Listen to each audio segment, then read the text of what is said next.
क्या आपने कभी ऐसी लड़की देखी है जिसकी इतनी बड़ी दाढ़ी हो? ऐसी अतरंगी परेड कौन से देश की है? और ये पेड़ के अंदर ये कुत्ता कैसे फंस गया? अगले 5 मिनट में आपको इन सवालों के जवाब और ऐसे शॉकिंग फैक्ट्स जानने को मिलेंगे, तो देखते रहिए वीडियो लास्ट तक। फैक्ट नंबर 10 मिली हरनाम कौर से। इनकी लड़कियों में दुनिया में सबसे लंबी दाढ़ी है। जब ये छोटी थी तो इनकी दाढ़ी बहुत तेजी से ग्रो कर रही थी, जिसकी वजह से स्कूल के बच्चे इनका बहुत मजाक उड़ाते थे और ये रोने लगती थी। फिर इन्होंने बालों की थ्रेडिंग करके उन्हें हटाने की कोशिश की, लेकिन वो बाल दोबारा आए और बहुत ज्यादा तेजी से आए और बहुत घने आए। फिर बच्चों ने और मजाक उड़ाना शुरू कर दिया। फिर हरनाम ने सोच लिया कि भाड़ में जाए दुनिया, मैं जैसी हूँ वैसी रहूंगी। इन्होंने फिर खुद को जैसी थी वैसी एक्सेप्ट किया और दाढ़ी पालना ही शुरू कर दिया। और आज की तारीख में ये बॉडी पॉजिटिविटी एक्टिविस्ट है। ये वो एक्टिविस्ट होते हैं जो बोलते हैं कि आप जैसे हो वैसे ही सही हो। अगर आप मोटे हो तो मोटे ही ठीक हो, पतले हो तो पतले ही ठीक हो, आपको कोई जरूरत नहीं है जमाने के लिए खुद को चेंज करने। फैक्ट नंबर 9 ये वीडियो है थाईलैंड की आर्मी डे का, जब वहाँ की आर्मी ऐसे अजीबो गरीब तरीके से परेड करती है। क्या लगता है इनका डांस इंडिया डांस में सिलेक्शन हो जाएगा? वैसे मेरी तरफ से तो हाँ है। फैक्ट नंबर 8 ये किस्सा है स्टगी नाम के कुत्ते का, जो 60 सालों से ऐसे पेड़ के अंदर कैद है। बात है आज से 60 साल पुरानी, जब ये कुत्ता किसी छोटे से जानवर के पीछे पड़ा होगा और जब वो जानवर इस पेड़ से होते हुए गुजरा होगा तो वो तो अपने छोटे साइज की वजह से निकल लिया होगा, लेकिन ये कुत्ता उस पेड़ के अंदर हमेशा के लिए कैद हो गया। वहाँ पर वो बहुत दिनों तक भूख की वजह से तड़पा होगा,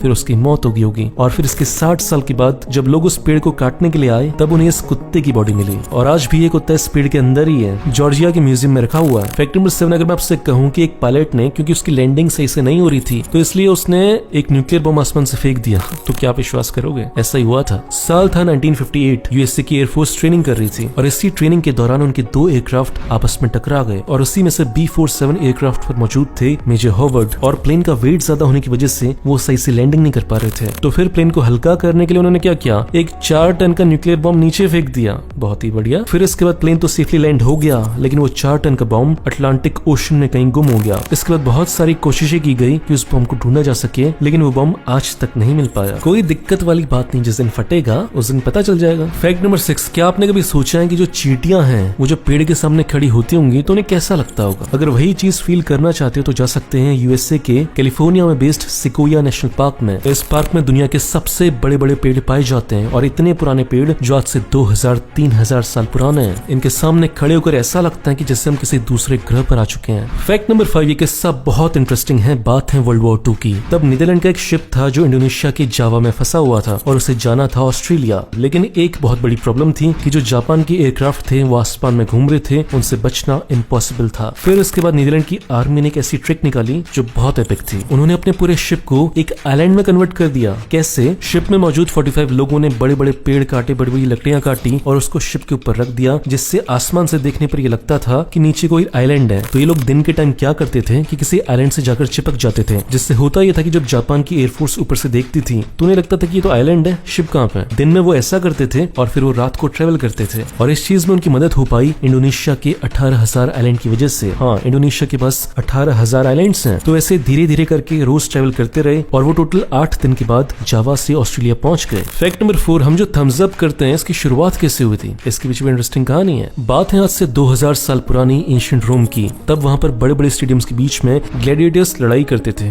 ग्लैडिएटर्स होते कौन थे? ये होते थे प्रिजनर्स जो क्राइम कर जेल के अंदर आए हुए होते थे और इनके बीच की लड़ाइयों को देखने के लिए ऑडियंस बैठी रहती थी। जब एक ग्लैडिएटर जीत जाता था और दूसरा घायल हो जाता था तो जीतने वाला जनता की तरफ देखता था और अगर जनता थम्स अप करती थी तो इसका मतलब सामने वाले ग्लैडिएटर को मार देना है, और अगर जनता थम्स डाउन करती थी तो इसका मतलब था कि ग्लैडिएटर को छोड़ दो, उससे मत मारो। फैक्ट नंबर 3 अभी दिल्ली में जो लोग मास्क नहीं पहन रहे हैं उनसे 2000 रुपए का फाइन लिया जा रहा है, लेकिन ये जो फाइन है ना इसका पर्पस कोरोना वायरस कम है, सरकार का पैसे कमाना ज्यादा है। मैं बताता हूँ कैसे। दिल्ली में 2 तरीके की जगह है, एक वो जहाँ पर अमीर लोग रहते हैं और एक वो जहाँ पर गरीब लोग रहते हैं। तो सारे के सारे पुलिस वाले कहाँ पे इकट्ठा हो रहे हैं? वहाँ पर जहाँ पर अमीर लोग रहते हैं। मॉल्स के पीछे छुपकर पुलिस वाले छुपन छुपाई खेल रहे हैं, बहुत बढ़िया। और फिर अचानक से आकर फोटो खींच लेते हैं और फिर बोलते हैं पैसे निकालो। और वहीं दिल्ली की जो गरीब एरिया है वहाँ पर लोग मस्त घूम रहे हैं, मस्त बिना मास्क के घूम रहे हैं और वहाँ पे कोई पुलिस वाला भी नहीं आ रहा, क्योंकि पुलिस वाले को पता है इनसे 2000 रुपए मांगेंगे तो ये लोग तो बोल देंगे हमारे पास है ही नहीं पैसे, 2000 रुपए कहाँ से लेकर आए, वैसी जॉब जा चुकी है लॉकडाउन की वजह से। और इलेक्शन के टाइम पे बड़ी बड़ी रैलियां कर रहे थे, तब कोरोना वायरस टाइप की कोई चीज नहीं थी। और अब जब किसानों को प्रोटेस्ट करना है तो बोलते हैं कोरोना है, बहुत बढ़िया। तो उसका मतलब कोरोना भी नेताओं की सहूलियत के हिसाब से आता है। फैक्ट नंबर 2 आपने बचपन में सुना होगा कि गांजर खाने से आपकी आंखें तेज होती हैं, लेकिन क्या सच में ऐसा होता है? नहीं होता। इसके पीछे था एक खतरनाक प्रोपेगेंडा। देखो साल थे 1940s के और वर्ल्ड वॉर चल रही थी और उसमें ब्रिटेन ने पहली बार सीक्रेटली रडार की खोज कर ली थी, लेकिन ब्रिटेन ये नहीं चाहता था कि दूसरे देशों को ये पता चल पाए कि उन्होंने रडार की खोज कर ली है। तो जब ब्रिटेन की सरकार से ये सवाल पूछा जाता था कि तुम्हारे जो एयरफोर्स के पायलट हैं वो रात को मिशन कैसे कर पा रहे हैं, इतना अच्छा कैसे देख पा रहे हैं वो। तो तब ब्रिटेन की सरकार ने ये झूठ बोला कि वो कैरेट बहुत खाते हैं ना, बहुत गाजर खाते हैं, इसकी वजह से उनकी आंखें बहुत तेज हैं, तुम भी खाओ तुम्हारे भी हो जाएंगे। फैक्ट नंबर 1, साल था 1896। तब इंडिया की अपनी कोई क्रिकेट की टीम नहीं थी, तब केवल ब्रिटेन की टीम थी और उस समय एक प्लेयर निकल कर आए रंजीत सिंह के नाम से। और रंजीत सिंह इतना अच्छा खेलते थे कि ब्रिटेन की क्रिकेट टीम ने इन्हें अपनी टीम में लेने का फैसला कर लिया और ये इंडिया के पहले खिलाड़ी बने थे जिन्होंने इंटरनेशनल खेला था और ब्रिटेन की टीम से खेल पाए थे। और उन्हीं को ऑनर करने के लिए आज रंजीत सिंह ट्रॉफी खेली जाती है। दोस्तों, अगर आप मेरा वीडियो पहली बार देख रहे हो तो इस चैनल को सब्सक्राइब करो, फेसबुक पेज को लाइक करो, आपको ऐसी शानदार वीडियोस रोज मिलते रहेंगे। और इस चैनल को सपोर्ट करना चाहते हो तो 2 काम करो, पहला इसे लाइक करो, दूसरा इस वीडियो को शेयर करो ताकि आपके दोस्तों को पता चल सके कि आप कितने इंटरेस्टिंग वीडियोस देखते हो। मिलते हैं अगले वीडियो में, बाय।